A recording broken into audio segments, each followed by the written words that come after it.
Bonjour et bienvenue dans l'hebdo du Sud-Mag, votre rendez-vous du vendredi pour parcourir l'actualité de la province Sud. Au sommaire, tour d'horizon sur ce qui se passe dans notre province. Et direction Paris avec le 60e Salon international de l'agriculture. Du 24 février au 3 mars aux portes de Versailles, la diversité calédonienne est pleinement représentée avec des produits de la mer et de la terre, des dégustations ou encore le fameux rodéo. Puis nous reviendrons sur la commune de Bourail dans Culture C avec le symbole de la Roche-Percée, Monsieur le Bonhomme. Petit rappel sur ce qui a fait l'actu ces derniers jours, comme l'inauguration du bâtiment pour les cadres célibataires de l'armée, ou encore le programme ProSud 2024 qui accompagne les chefs d'entreprise. Dans votre rubrique « Dans ma rue », nous ferons un petit point sur vous et votre consommation de l'information. Alors vous êtes plutôt presse écrite, télé ou internet ? Au travers de sa direction du développement durable des territoires, la 3DT, la province souhaite redynamiser la filière des agrumes dont 75% sont produits en province sud. Échange avec Stéphane Lebégin, responsable du site de Pocreux. Bien évidemment, nous aurons les prévisions météo avec notre charmante Alizée. Et pour finir, notre rubrique « Ce qu'il ne faut pas manquer », petite proposition des événements phares de votre province. Restez avec nous pour une édition riche en découvertes. L'hebdo du Sud-Mag commence tout de suite.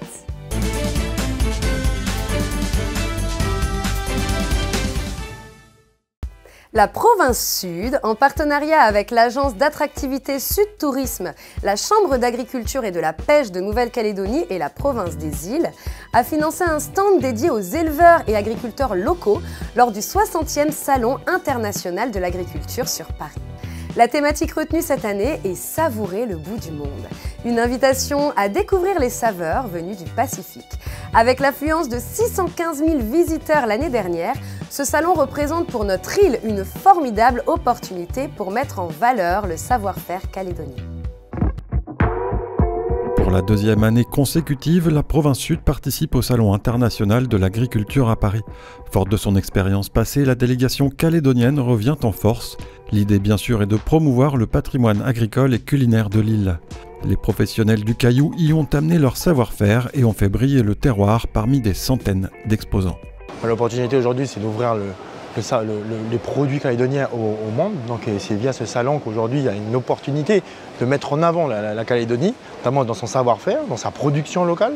Et on remercie notamment la province Sud pour cet aspect-là de faire confiance, de mettre en avant et de faire confiance à ces produits, à ces producteurs, avec cette viande de qualité, ce miel de qualité et tous ces produits transformés qui vont derrière.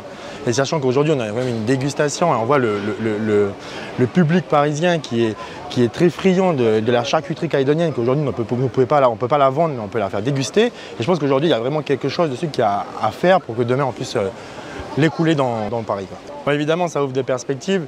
Aujourd'hui, on voit très bien que sur le territoire, on est 270 000. On a des producteurs, on a des jeunes qui veulent se mettre à la terre, qui veulent se transformer des produits, qui veulent travailler dans l'agriculture, mais on n'a pas assez d'écoulement. Donc aujourd'hui, faire ces salons qui ouvrent la Calédonie sur le monde par nos produits, on peut trouver un écoulement pour nos produits.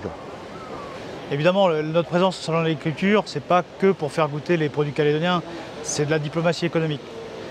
Pourquoi on investit dans cette présence? Parce que ça nous permet de faire de la notoriété de la Calédonie, de l'image également, de faire connaître la destination. Il y a quand même 600 000 visiteurs qui viennent au salon, donc ces gens qui viennent s'amuser avec le taureau mécanique, qui viennent découvrir les saveurs de la Calédonie, on va peut-être faire naître chez eux une curiosité, une envie d'aller plus loin et de venir chez nous. Et puis c'est l'occasion aussi de rencontrer énormément de décideurs, d'abord dans les exposants, puisqu'on a les territoires du Pacifique, aujourd'hui on est réunis. On a la Réunion, ce sont des territoires avec lesquels on a des synergies à mettre en place parce que chaque territoire a des forces qui peuvent être copiées dans d'autres territoires. Et puis il y a énormément, et aujourd'hui ça va être le début de la semaine, on va avoir énormément d'hommes politiques qui vont défiler, de tous les groupes politiques, on va avoir énormément de personnalités des ministères. Et ces contacts qui sont importants parce que lorsqu'on a besoin, nous, de Nouvelle-Calédonie, de demander des aides pour un projet, quand on veut par exemple défendre la dotation à l'installation des jeunes agriculteurs, quand on veut défendre le lycée agricole de la Foix, le fait de faire cette opération de séduction auprès de ces différents décideurs, c'est ça qui va peser dans la balance, qui va faire qu'à la fin, on va obtenir gain de cause. Et le stand de la Nouvelle-Calédonie n'existerait pas sans ses équipiers de choc. Hans Biret, chef boucher en grande surface, et Bruno Barbier, enseignant au lycée Escoffier. Deux passionnés de la charolaise et de la brahmane qui s'en donnent à cœur joie pour parfumer les allées du salon d'une bonne odeur de grillade, bien de chez nous. Pour le salon, on va retrouver du paleron, du rhum steak démonté en cœur de rhum steak. Avec ça aussi, on a de la picanha. Donc de la picanha, j'ai pris un peu de filet, j'ai pris un peu d'entrecôte, vraiment pour avoir un assortiment du bœuf assez complet. La sélection de viande s'est faite tout naturellement dans le sens où chaque année on a des concours. On entre dans les concours UPRA, dans la foire de Bourail. Le principe, le troisième, c'est la fête du bœuf. Ce qui est important, c'est la nouvelle génération. Automatiquement, quand tu boucher, donc automatiquement, c'est bien de former la nouvelle génération d'éleveurs. Pourquoi? À un moment donné, ça nous permet de prendre du recul. C'est ce qu'on a fait, de voir où on va et ce qu'on va faire avec la nouvelle génération. Et je pense que les nouveaux venus, donc ils ont une transmission des anciens. Mais par contre, ils vont amener leur touche maintenant avec la modernité, voilà, tous les outils qu'ils peuvent avoir pour continuer à faire de l'excellence.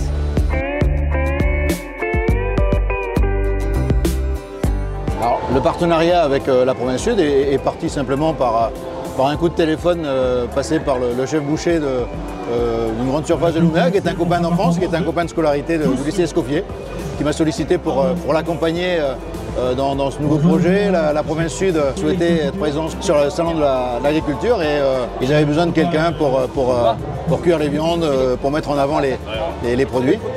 Et bien évidemment, donc, étant enseignant, j'ai pensé à mes élèves. J'ai demandé aux interlocuteurs de la province sud s'il était possible d'embarquer entre guillemets donc, 2 étudiants du lycée Escoffier, chose que la province a acceptée. Lorsque j'ai présenté ce projet à mon proviseur, il a été ravi et enchanté pour les jeunes que l'on allait pouvoir sortir de chez nous et leur faire découvrir ce qu'était le salon de l'agriculture. J'ai accepté d'assister au salon, déjà c'est pour sortir un peu du pays, pour découvrir autre chose. On trouve ça génial, on adore. Oui, il y a beaucoup de monde. On parle avec beaucoup de personnes de différents pays et c'est très intéressant de découvrir les opinions des gens sur nos produits. À nous. On aimerait revenir l'année prochaine, mais c'est bien que d'autres personnes aussi puissent découvrir. La Nouvelle-Calédonie est aussi là pour se faire connaître, vendre la destination et faire rêver les métropolitains.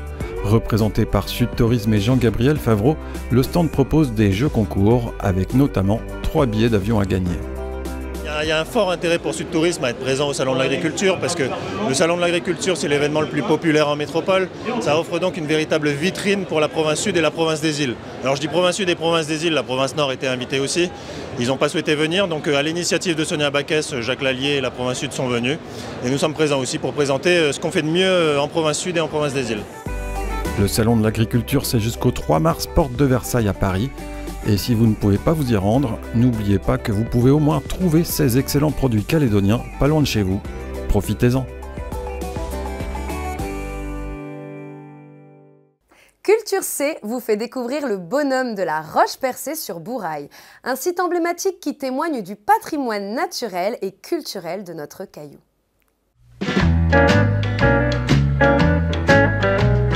Le bonhomme de Bourail est une pierre précieuse. Le bonhomme de Bourail est un énorme bloc rocheux de quartz dur sculpté par les vagues. Hein? Comment ça?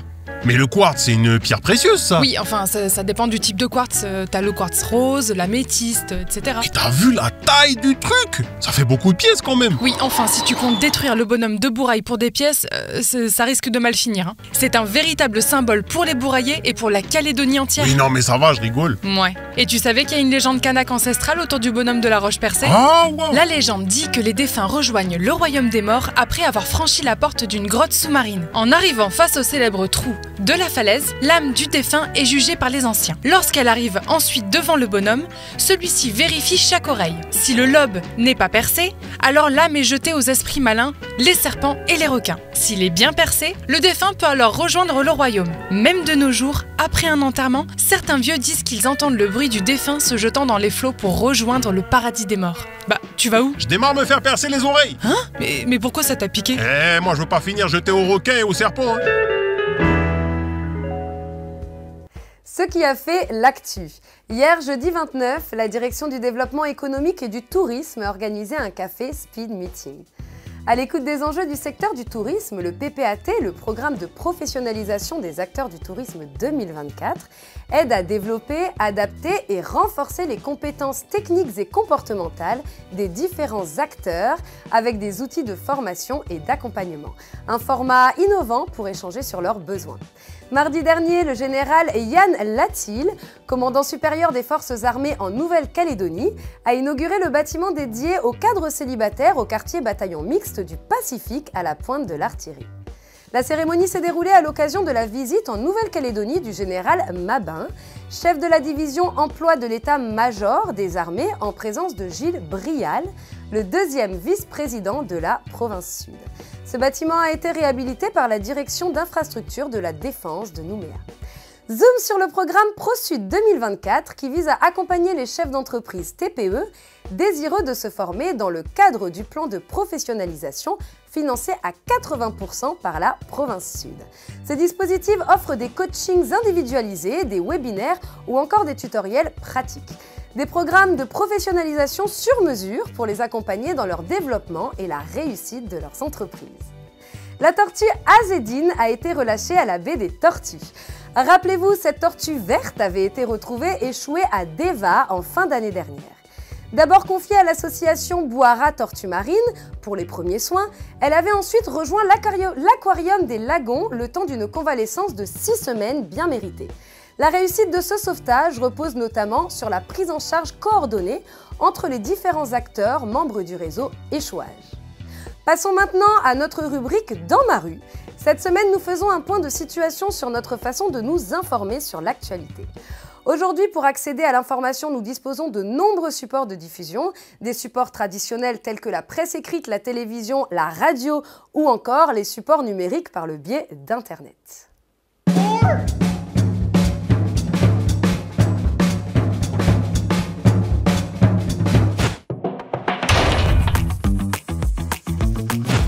Alors, comment vous informez-vous, s'il vous plaît? Par Internet, la télévision ou plutôt les journaux? Par Internet, et puis on a aussi par mail, par les services de la DEPAS ou de la service communication de la province. Alors, télévision, Internet et parfois les journaux. Les trois, oui, télévision, Internet, oui, les journaux, la radio. Sur les réseaux sociaux et surtout le bouche à oreille. Non, en général, je m'informe sur les réseaux sociaux pour la province sud. Parce qu'on est plus souvent sur le téléphone de nos jours et c'est plus pratique. Des fois, sans regarder, on a les informations qui arrivent sur le téléphone. Collègue bouche à oreille, quoi. Voilà, moi c'est du bouche à oreille surtout. Par Internet. Internet? Comme on savait qu'il y avait des activités, on a essayé de trouver un peu les événements du week-end. Comme on n'a pas eu trop d'infos sur ça, donc on a cherché sur Internet. Un collègue du travail? Le bouche à oreille. C'est ça, il m'a proposé hier soir. Par Internet, oui. Internet? Oui. J'ai participé au programme l'année dernière, du coup. D'accord. Le contact de la province sud, il m'informe des pop géants à chaque fois. Sur Internet? Oui, sur Internet. Pour les journaux d'Internet. Les journaux d'Internet. C'est plus facile parce que je suis plutôt sur les réseaux sociaux. Les journaux, Internet, les magazines. Internet, la télévision. Souvent beaucoup par Internet, par ma copine. Généralement sur les réseaux sociaux, ouais, je pense. Ouais. Je regarde pas la télé. Pardon. Moi, c'est elle qui m'informe. Ok. Alors, plutôt les réseaux sociaux.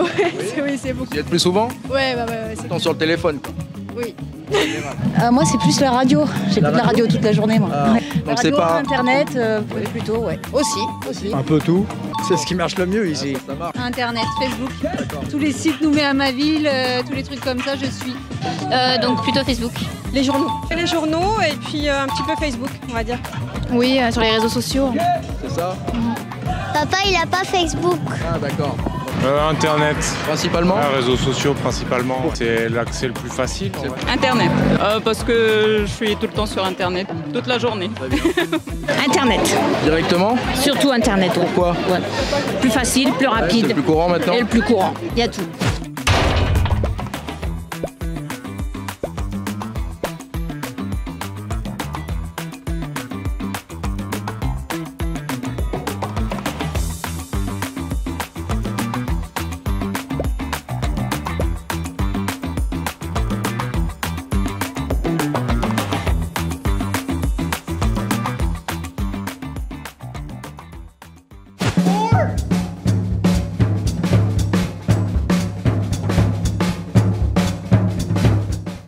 En 2020, la Nouvelle-Calédonie a généré environ 1500 tonnes d'agrumes, dont 75% étaient cultivés en province sud.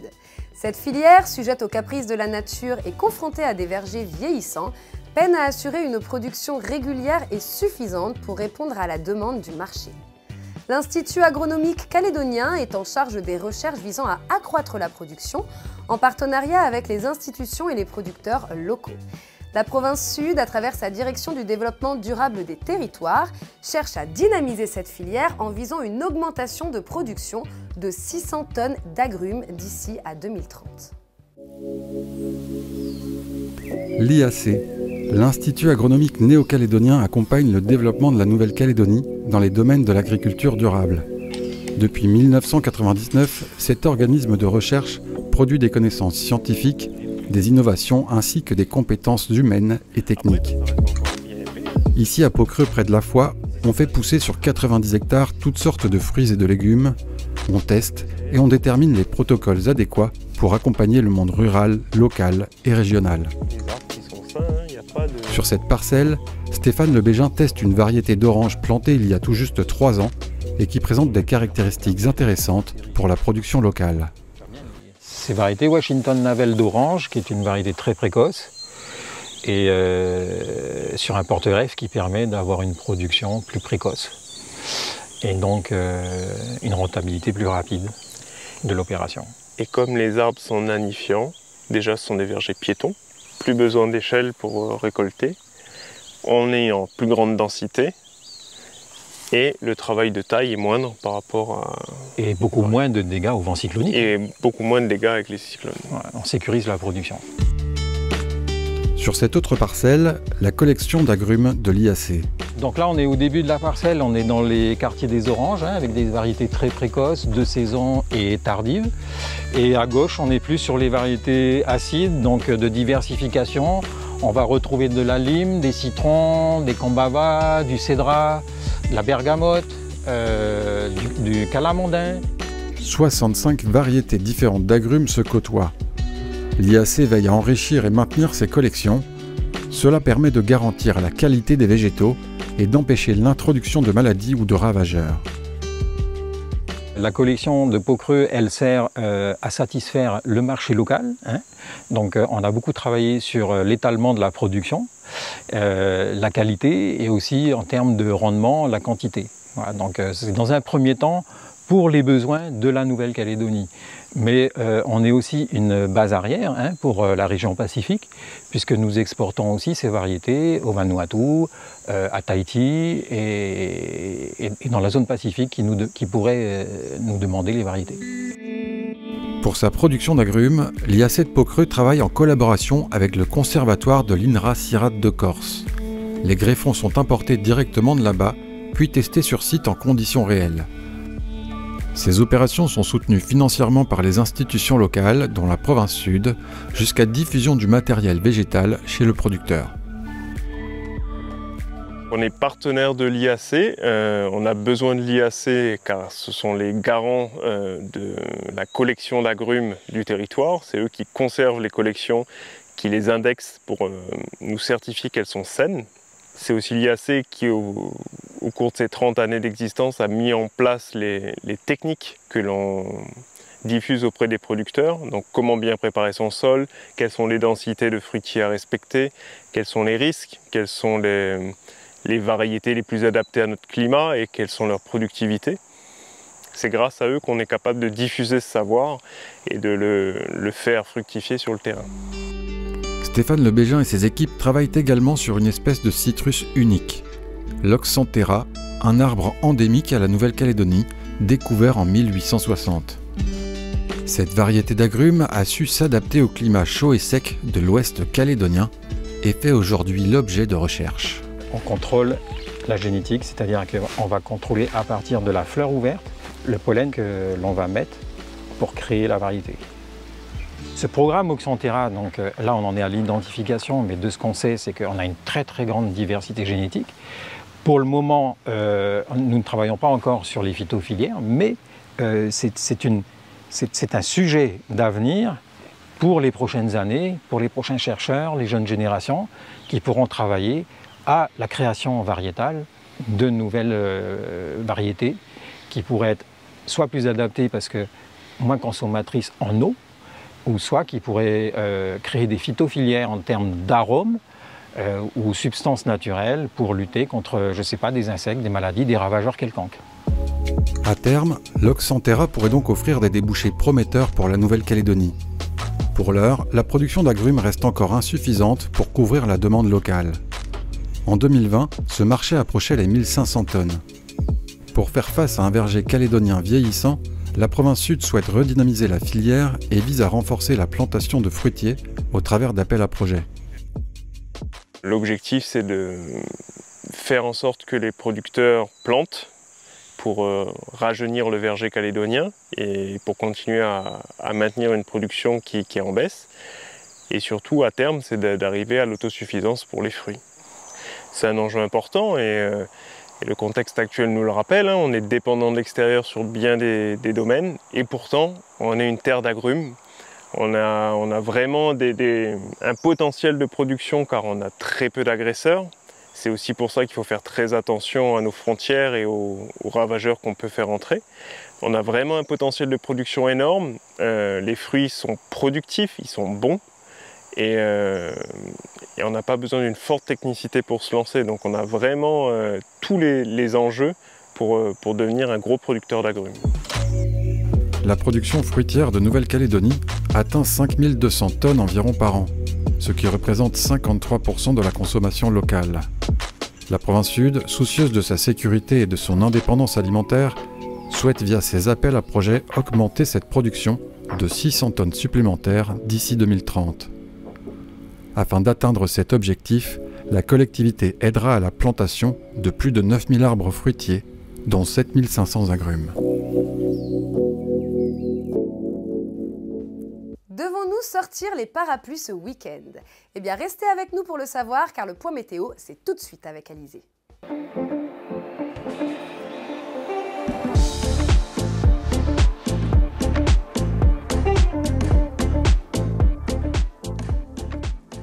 Bonjour à tous, de retour pour un troisième épisode de vos prévisions du week-end. Alors, qu'est-ce que Dame Météo nous concocte cette fois-ci?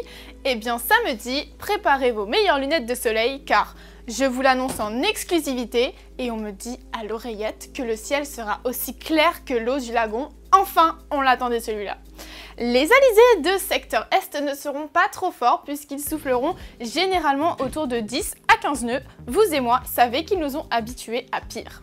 Sur l'Ouest, il sera plus faible à l'abri de la chaîne en matinée, puis des brises de sud-est se mettront en place l'après-midi, toujours entre 10 et 15 nœuds. Les températures les plus froides se réchaufferont un petit peu. Les températures les plus chaudes resteront les mêmes et assez élevées, surtout à l'ouest. Soyez prêts! Ah, le soleil se lève tôt. Il se pointera à 5h48 jusqu'à 18h24. Et pour les marées, à 11h42, elles seront hautes, à 5h42 basses et à 18h07 très basses. Ça promet. Dimanche, je vous conseille d'emporter votre plus beau parapluie, juste au cas où, car s'annonce un ciel souvent nuageux et des averses devenant plus nombreuses, parfois modérées à fortes, en particulier les après-midi sur la chaîne et ses abords. Il n'y a pas à avoir un temps aussi bipolaire, je vous jure. Donc en conclusion, soit il fera beau, soit il y aura de l'orage, en fait c'est qui tout double. Le vent sera modéré de secteur Est, il deviendra temporairement faible, pas de quoi décoiffer vos brushings, don't worry. Les températures seront un peu plus calientes que d'habitude pour cette période de l'année. Le soleil se lèvera toujours fidèlement à 5h48 et se couchera à 18h24. Les marées, elles, seront hautes à minuit 34 et 12h15, basses à 6h24 et très basses à 18h51. Ah, et n'oubliez pas les festivités puisque samedi c'est le jour des Charles et celui du livre, tandis que dimanche on célébrera les Guénolés, la prière, la grève mondiale pour le climat et la vie sauvage. Un week-end chargé en événements, c'est le moins qu'on puisse dire. Et pour couronner le tout, la lune sera décroissante, elle fera son apparition à 22h13, puis disparaîtra à 11h07. Je vous souhaite un week-end tout en sourire et une semaine à venir tout aussi pétillante.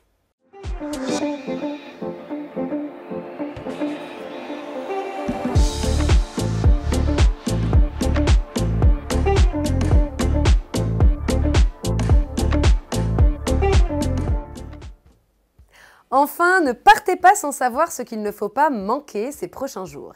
À Livre ouvert et Petite Maille, c'est ce samedi 2 mars à la Maison Cellière, proposant une immersion dans l'univers fascinant de la lecture, avec des rencontres d'auteurs, des séances de dédicaces, la découverte de l'art du tricot et du crochet, avec des démonstrations, des ateliers et un marché artisanal.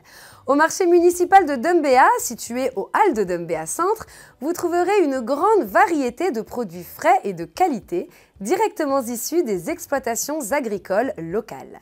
Il se tiendra samedi matin avec son vide-grenier. Retrouvez également le marché de Tomo ce samedi 2 mars sous la halle Georges Cambe. Venez à la rencontre du tissu associatif de la commune de Boulou-Paris. Les associations, ce sont toutes ces petites mains qui s'impliquent activement et gratuitement dans la vie locale, dans un esprit de dynamisme, de convivialité et de partage dans tous les domaines, qu'ils soient sportifs, culturels, historiques, touristiques.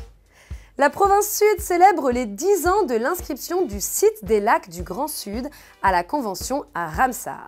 Pour cela, elle a prévu un programme d'animation en 2024 avec le lancement officiel qui a eu lieu le 2 février lors de la Journée mondiale des zones humides et date d'anniversaire de l'inscription à la Convention à Ramsar. Sur les grilles de la Maison Bleue, vous retrouverez une exposition photo qui appelle à changer de regard sur les zones humides et à adopter un regard curieux et sensible. Plusieurs conférences, grand public et professionnels sont attendus, notamment ce mardi 5 mars à 18 h à l'auditorium sur la thématique de C'est Nature, c'est-à-dire comprendre les continuités de l'eau en Nouvelle-Calédonie pour une gestion de l'eau plus exclusive.